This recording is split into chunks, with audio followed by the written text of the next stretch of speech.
Sa silangan ng dangal, makabagong katipunero muling nagigising. Ang dugong bayani sa puso'y nagniningning.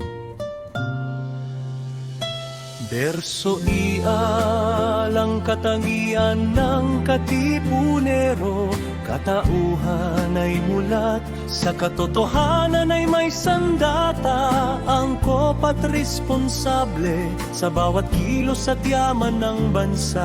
Ti apat na kasing tibay ng sumpa ang bawat salita. Hindi formal na marangal kahit walang nakakakita. Patriotikong unahin ang bayan bago ang sarili. Unidong nagbibigkis sa pananampalatayang pinili. Noble itinataguyod ang nasa laylayan ng lipunan. Itikong nagmamahal, resilienteng sandigan, obediente sa Diyos, sa may likha'y nananahan.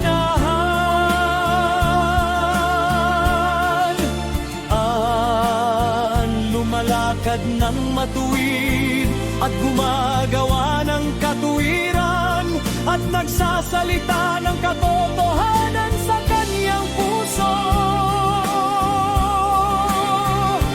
Anpuran, surasang,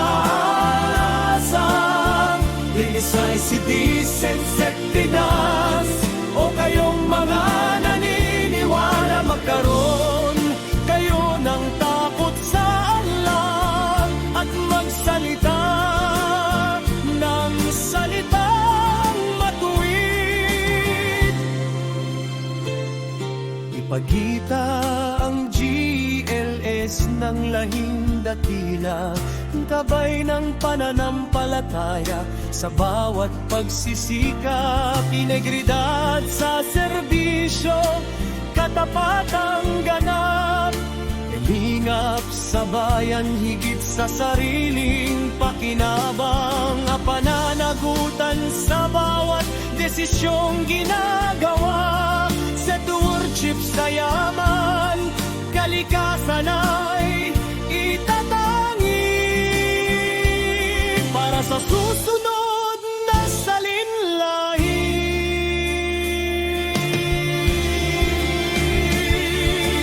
O Biblia Corinto, bukod dito'y kinakailangan sa mga katiwala na ang bawat isa ay masumpungang tapat. Turan, suralakan, at siya ang gumawa sa inyo na mga tagapamahala sa lupa.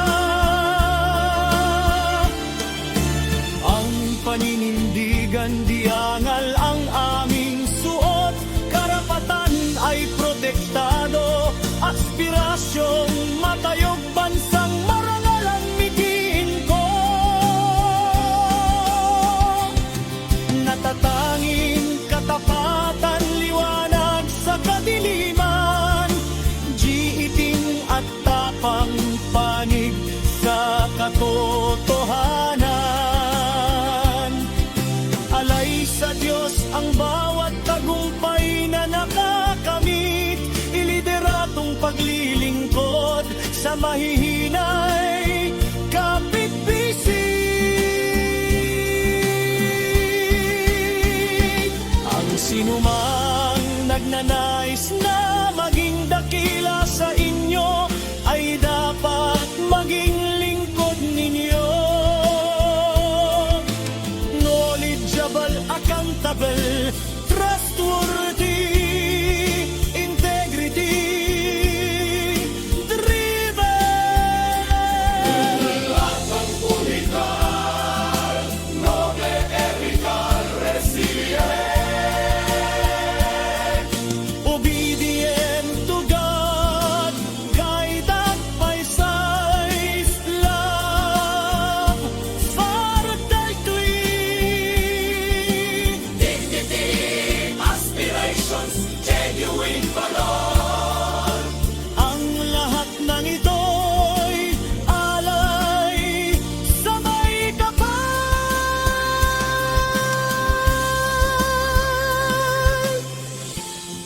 Anumang bagay na katotohanan,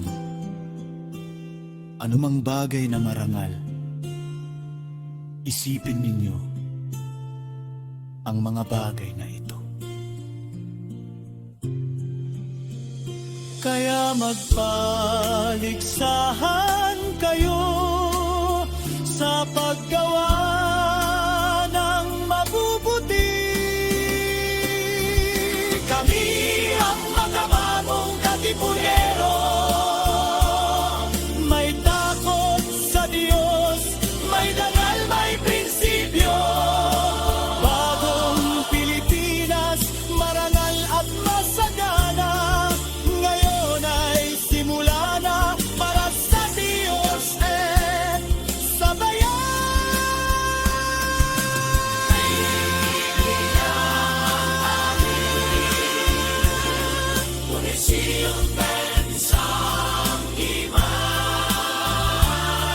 At manangan kayong lahat sa lubid ng Allah, at huwag kayong magkahiwalay.